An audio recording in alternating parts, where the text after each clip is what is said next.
Merci de nous suivre partout dans le monde pour vous informer, mesdames et messieurs, sur la chaîne qui a la passion de vous informer sans passion, Radio 7 Online. Bienvenue à chacune et à chacun dans cette session d'information dont voici sa charpente. La coalition Lamouka a reporté sa marche de ce mercredi 29 septembre dans toute la ville-province de Kinshasa sur la non-politisation de la CENI à l'issue d'une réunion avec l'hôtel de ville de Kinshasa, raison évoquée d'ordre sécuritaire. Vous aurez les détails dans ce journal. Voilà l'essentiel de cette édition du journal de ce mercredi 29 septembre. Bienvenue à chacune et à chacun. Encore une fois, merci de nous rejoindre pour vous informer. Nous sommes à Kinshasa, capitale de la République démocratique du Congo, où la marche de Lamouka, qui était prévue pour ce mercredi 29 septembre, est reportée à une date ultérieure. Sur un communiqué signé par les deux secrétaires généraux, à l'issue d'une réunion avec les autorités de la ville-province de Kinshasa, ils ont évoqué les raisons sécuritaires. Suivez. Compte rendu de la réunion mixte Hôtel des Villes et CID Nouvel Élan du 28 septembre 2021. Consécutivement à la lettre du 17 septembre 2021, signée conjointement par messieurs Blanchard Mongomba et Devos Kitoko, respectivement secrétaires généraux des partis politiques Nouvel Élan et SID, tous membres de la coalition Lamouka, et relativement à l'organisation d'une marche projetée le 29 septembre 2021 en vue de la dépolitisation de la CENI, il s'est tenu en date du 28 septembre 2021 à l'hôtel de ville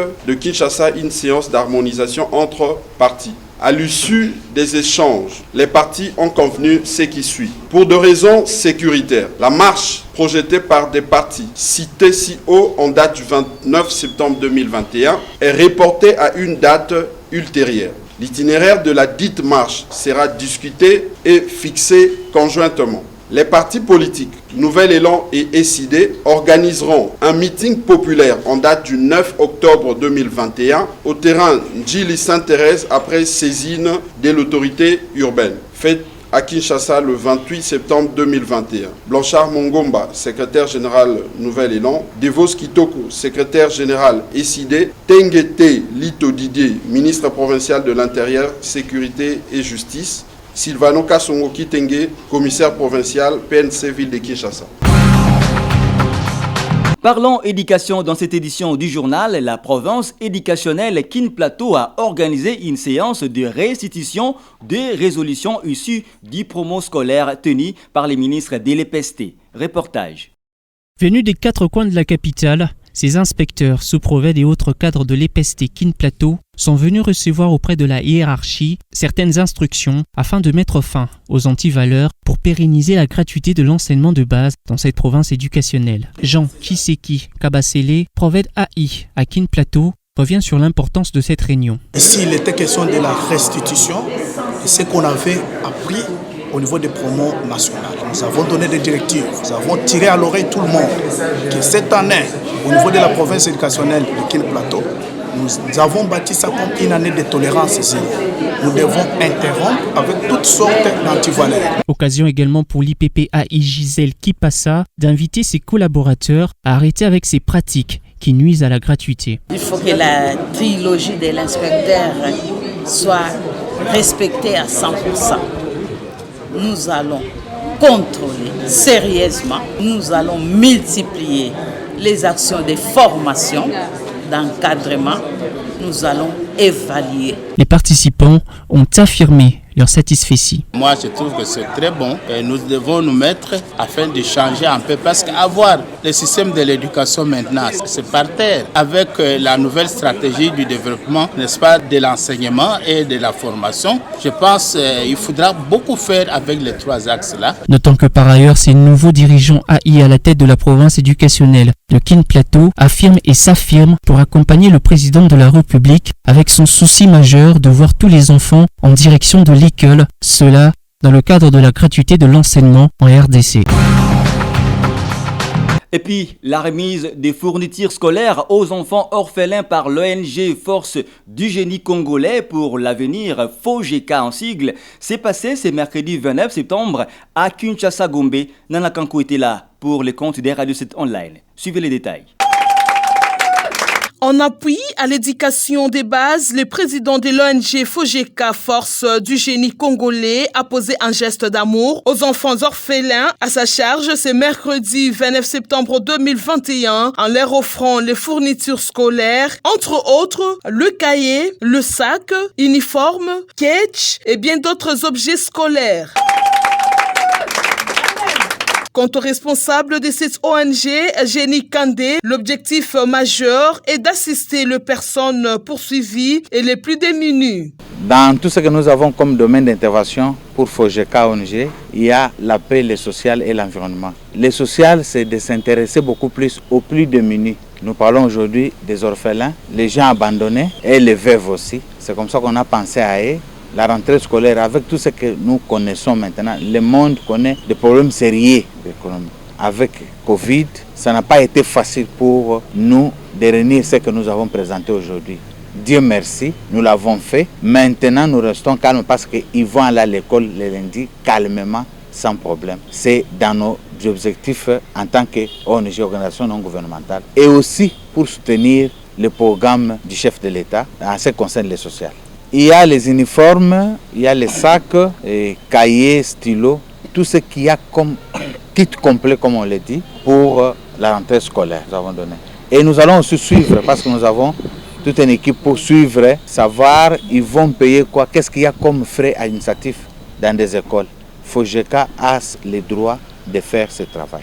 Angèle Mbouy, l'une des bénéficiaires pour sa part, remercie le président Génie Kandé pour ses gestes combien si louables. Les cahiers, chaussures, les uniformes et les stylos. J'ai dit à papa Jenny merci. Il faut noter que FOGECA appuie à l'éducation de 141 personnes, filles et garçons, désœuvrés et assiste les personnes vulnérables.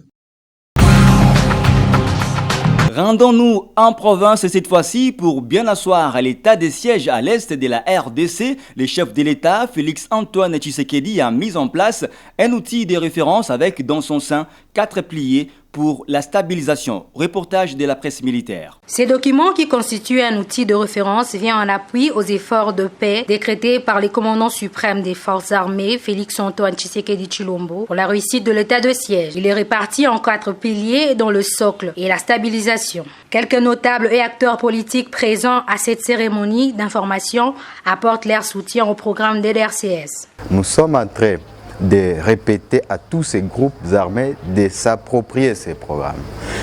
Parce que le programme reste pour le moment le seul salut de la province de l'Ituri. À tous les groupes armés, nous disons que ce n'est plus le temps de rester dans la forêt, c'est le temps de venir construire ensemble la province de l'Ituri. Nous les parlementaires, nous sommes déjà mis dans la disposition du Parlement et même du gouvernement pour sensibiliser les groupes armés locaux qui détiennent les armes afin qu'ils puissent accepter le processus de DDRC.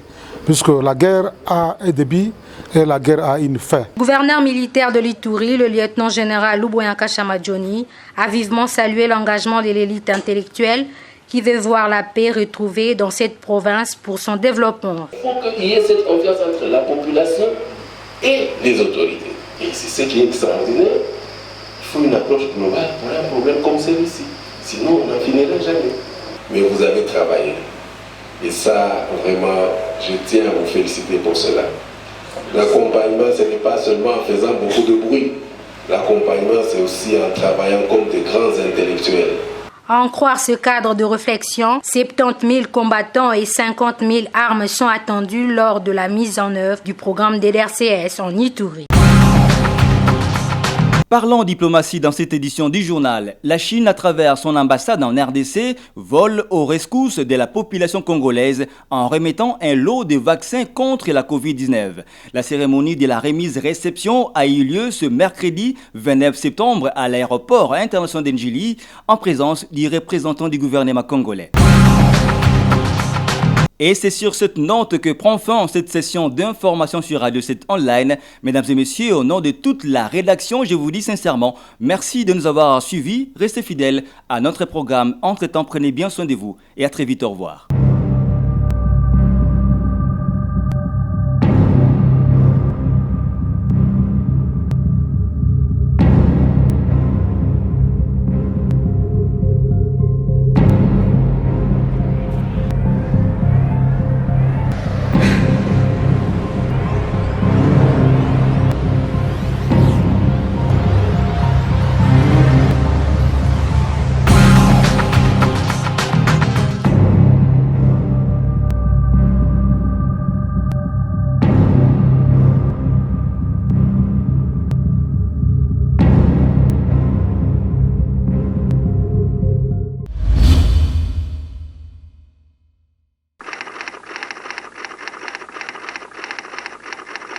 Afrique.